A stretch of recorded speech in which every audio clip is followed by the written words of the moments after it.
Okay, welcome to Little Steps to Epic Month. I am chatting with Polly Warren. Polly, do you want to just tell us a little bit about what you do?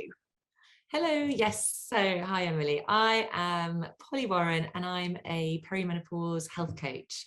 And I help women to really sort of navigate this period of kind of changing hormones and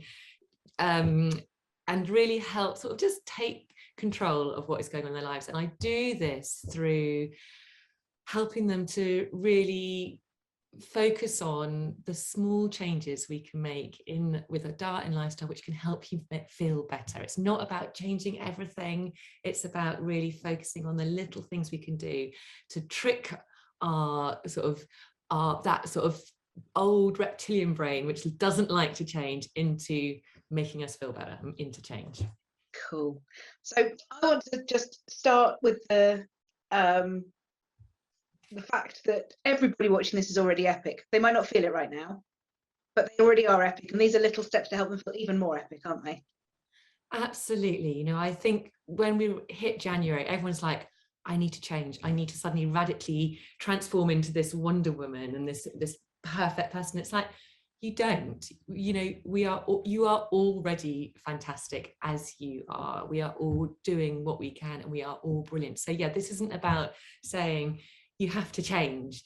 This is all about little things we can do to make us feel better. Yeah. And be able to focus and to actually be able to cope with life a little bit better, because you know, when we're in perimenopause and our hormones are changing, there are lots of things which are making us feel really pretty shit. So what this is about is it's about actually trying to find little things we can do, because if we try and change everything, and we, you know, and this is what women, what so many of us tend to try and do.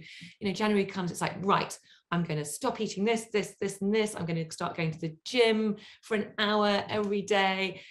It just doesn't work. And there's a reason why it doesn't work. It's because of our, you know, there's a part of our brain, it's like the oldest part, the first part of our brain, which is called it's the brain stem.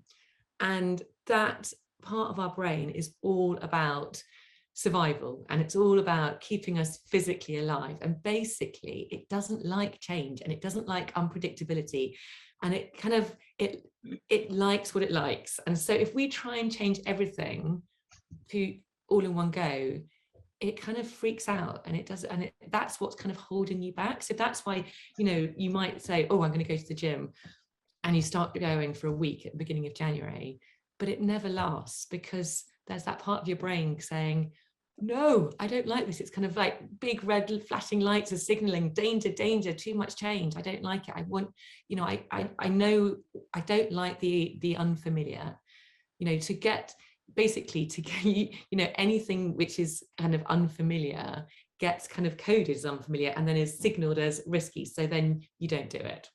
So it's all about, if you want to feel better, it's all about tricking that part of your brain with really small actions and small steps. So what sort of, let's have a top 5, top 10 tiny little steps that people can do to feel just a bit better. Well, okay, one thing I really would suggest is just to do something like, so I've got here, so I've made a 50 steps, 50 times saving small steps for positive perimenopause. And these are really, really small, manageable things you can do. So I'm just going to have a little look through some of these. So one thing I've got at the top of my list is, so just to get some more protein and some more fiber into your diet, get a tablespoon of chia seeds or flax seeds and just add them to a bowl of cereal, or add them to a salad, or add them to a smoothie. And that is one really quick way that you can just get a bit more protein and a bit more fiber in. Something like, just rather than having a cup of tea or coffee on its own first thing in the morning, which is going to sort of set you off on that blood sugar roller coaster, have your cup of tea or coffee with something to eat with your breakfast. Simple. And that will immediately keep everything more balanced and more stable. So that's an easy one. If you want to eat something sweet at the end of a meal, let's face it, lots of us do, we like that, or something sweet generally, like a piece of cake, tag it onto the end of a meal rather than waiting and having it on its own as a snack, because again, that's a really easy way to keep your blood sugar balanced, which is going to keep you feeling more balanced throughout the day. So it's kind of like this, anything like tea and coffee or sweet things, tag it on to when you're actually eating. These are all eaty ones actually. I'll come to another one is, so another way to kind of get some, if you're having, say, something like a salad for lunch, what you want to do is you want to get that protein in, because that kind of keeps you fuller for longer. It keeps your blood sugar levels stable, and to just sort of bulk it up a bit so you don't get hungry. I really love those pouches of pre-cooked lentils or quinoa, and you can just literally get a handful of that and shove it in, and you don't have, again, that's going to be quick and it's going to be easy. Let me have a quick look and see if I can find some which are not so eaty. I mean, simple ones, like things like always take the stairs rather than lift, just to keep yourself active. That's I was in London the other day on the tube, and actually, as much as I'm like, oh, I'd quite like to stand on the escalator and stuff, I actually, in my mind, I'm like, nope, I'm gonna just go up that escalator one step at a time, see if I can just keep moving. And that's just, keeping yourself. Until you find yourself at Covent Garden tube station when you're like, I'm not doing those stairs. I'm taking serious. That's too many stairs. Yeah, exactly.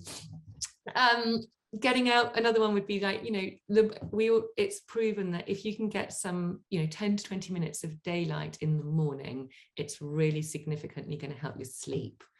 And okay, sometimes it can be difficult if you're really busy at work, but if you're having a phone call, for example, can you take that phone call outside, just walk out the street, walk up and down the street on the phone? It's just about trying to sort of almost multitask in a way that, rather than sitting down inside, get outside. I mean, one thing, what else? Let's have a look. I mean, one thing I do, so I know for me, I need to break up my day with sort of moments of quiet, because otherwise that's one thing I've had to learn to really get me through my perimenopause. I was always on, feeling stressed, and felt like that's how I had to be all the time. And I never managed to kind of get into sort of long bouts of meditation or whatever. So what I do instead is literally every time I get a drink, like I've got my glass of water, I get a full, I kind of sit and I do about 3 or 4 real belly breaths, just to try and just be a bit, it's almost like a reset, right? Recenter, refocus, calm down if I'm feeling a bit like, oh God, so many things to do. And it's amazing. It really, really helps just to. Another thing around that can be really useful, and for anyone who isn't backwards and forwards into meetings, but you're working on sort of stuff that is in your control, or you've got stuff that needs to get done. The Pomodoro Technique is great. So you set a timer for 25 minutes, and you as much done as you can in that 25 minutes, and then you have 5 minutes off. Yeah. And in that 5 minutes, you walk around, you get your fresh air, you whatever, and that's such a nice way to incorporate all these things whilst still very much being productive. Yeah, and you get so much more done in those 25 minutes than you would do otherwise. And it kind of feels like, oh, I can't take the 5 minutes off, but actually you are so much more productive. Absolutely.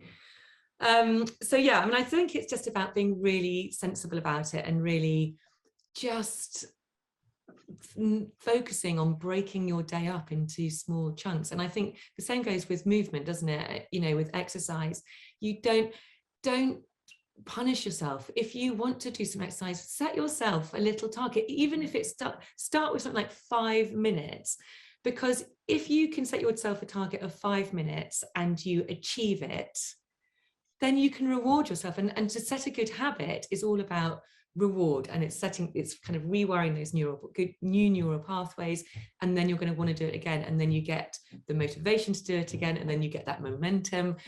And quite often you'll probably surpass those 5 minutes, but it doesn't matter. It means you've succeeded. Whereas if you set yourself, say, half an hour, 45 minutes, and you don't do it, then you're instantly on that negative spiral. So it's about keeping everything easy and achievable, and that is what makes something stick, really, if you want to form a new habit. Because let's face it, you know, if it's not about the little things we do once in a while, the big things we do once in a while, you know, what we want is, you know, every day matters more. Yeah. You know, things we do every day matter more than what we do once in a while. Yeah, absolutely.